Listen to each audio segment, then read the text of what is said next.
Even if a film was a success, there would undoubtedly be some choices that did not go as planned. This is especially true when it comes to a movie like The Walking Dead, which had a bumpy start and has overcome innumerable other obstacles on its way to 7 seasons and counting on AMC. We will cover some unpopular behind-the-scenes details about the making of The Walking Dead in this video. First up, how do actors prepare for their roles? The cast of The Walking Dead must prepare for their scenes by getting into character and coming up with a backstory that defines their character's life. They also have to learn how to use the props, such as guns, knives, and other weapons. The show typically shoots in Georgia, so the cast has to be prepared for extreme heat during the summer months. For example, during these hot days, they must wear heavier clothing and drink more water than usual. They also have to focus on maintaining good hygiene because there are no showers on set for them to take care of themselves. Sometimes when filming outdoors, you might see a crew member carrying around a red bucket filled with water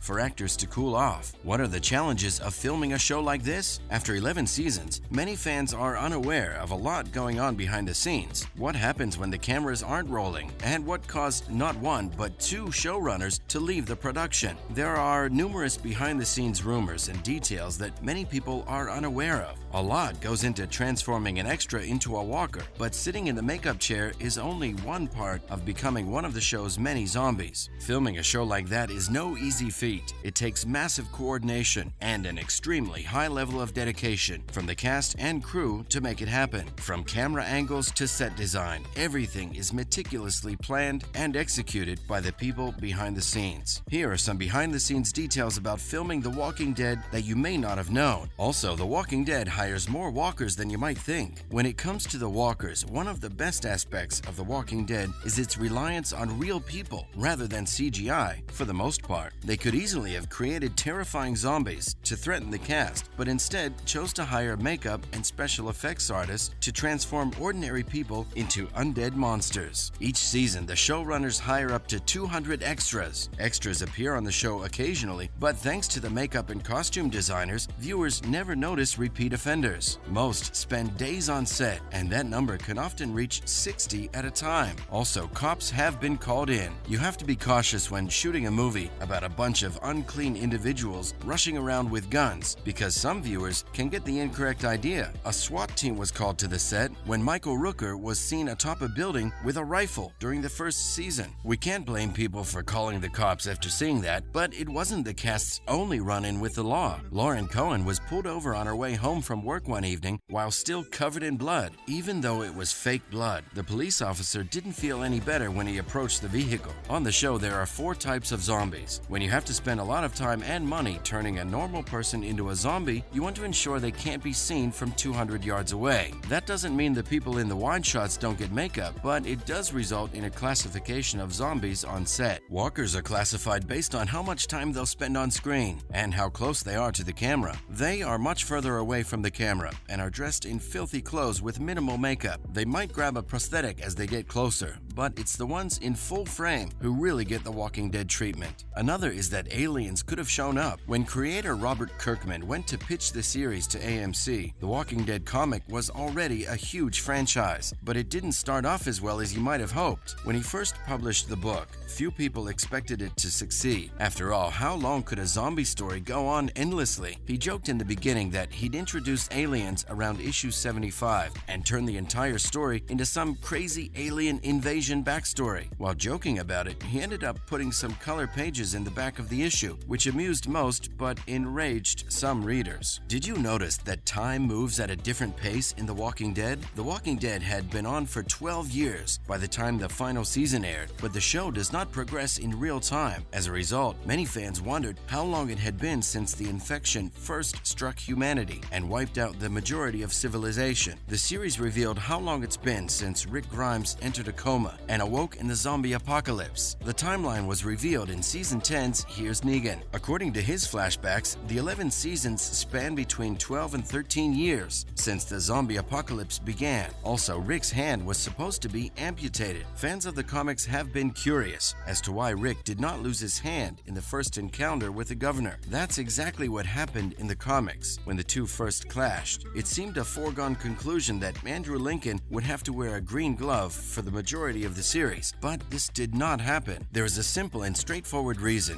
why the series chose not to go down that path: money. It would be prohibitively expensive to digitally remove Lincoln's hand from each episode, not to mention the difficulty of shooting Lincoln with his hand out of frame most of the time. On the set, the walkers and the living are separated. People who work together, such as actors and crew members on film sets, usually eat together. In most cases, that's the case, but not on the set of The Walking Dead. They eat separately from one another to create a barrier between the living and the dead. It goes beyond simply eating apart. The craft services provided to the regular crew are typically excellent, but not so for the walkers. The extras are lucky to get spaghetti and a salad, which may make them want to bite the regulars even more when filming resumes after lunch. Also, Daryl was specifically designed for Norman Reedus. Daryl Dixon, played by Norman Reedus, is a fan favorite in the series. He's even been paid more than Andrew Lincoln, but he nearly didn't make the show. Reedus initially auditioned for Merle Dixon's role, which eventually went to Michael Rooker. Rooker had already been cast at that time, but the producers liked Reedus a lot. They created an entirely new character for him in order to get him on the show. The Dixon brothers were both created for the series, as any comic book fan will tell you, but it says a lot about an actor's skill that a series would create another brand new character just to cast them. In the series, the walkers' blinking must be digitally removed. Humans blink 15 to 20 times per minute on average. It's constant and involuntary, but one fact about blinking is that it does not stop when you die. When The Walking Dead instructs its walkers on set, they don't tell them not to blink. As a result, they must go into post-production editing and digitally remove the blinking from any walker. It's a small change that doesn't cost much money, but you'd notice it if they didn't do it. Also, the post-production zombie sounds. All walkers make the same sound, which is meant to frighten both the audience and the people on screen. It's the constant groaning and moaning as they lurch towards their prey. To make the show, walkers are instructed to keep their mouths shut and to avoid moaning out brains as much as possible. There are several reasons for this, but the most obvious is sound editing on a television show. Instead of putting microphones on every walker in the fields or stopping production for a sneeze, sound effects are added in post-production. Each episode of The Walking Dead costs $2 million to produce. It's not inexpensive to produce an episode of The Walking Dead. When the show first aired in 2010, the average cost of an episode was $3.4 million. That's a lot of money for a cable television series, but the price didn't stay that high for too long. The show's large budget caused friction between the showrunner and AMC, forcing the show to reduce its price. AMC now spends around $2.75 million per episode, which is not a small sum. It is significantly less than the cost of season 1, which may explain why the series has lasted as long as it has. Cast salaries account for a significant portion of the budget. It's easy to believe that most of the show's budget is spent on special effects and makeup, but the cast accounts for most of the budget. Andrew Lincoln, who plays Rick Grimes, earned $92,000 per episode in the early seasons, while Norman Reedus earned $80,000 to $124,000, depending on the source. Their expenses increased, consuming roughly 40% of the budget, despite the fact that only 2 cast members were involved. Although Lincoln is no longer alive, there are still big names who ate into his original salary. The behind the scenes of The Walking Dead show is a complex topic that is not well understood by most people. Hopefully, this video has helped answer some questions and give you a new perspective on what it takes to make The Walking Dead. Do you have any questions or comments? Don't forget to hit the like button and subscribe button to see more great content.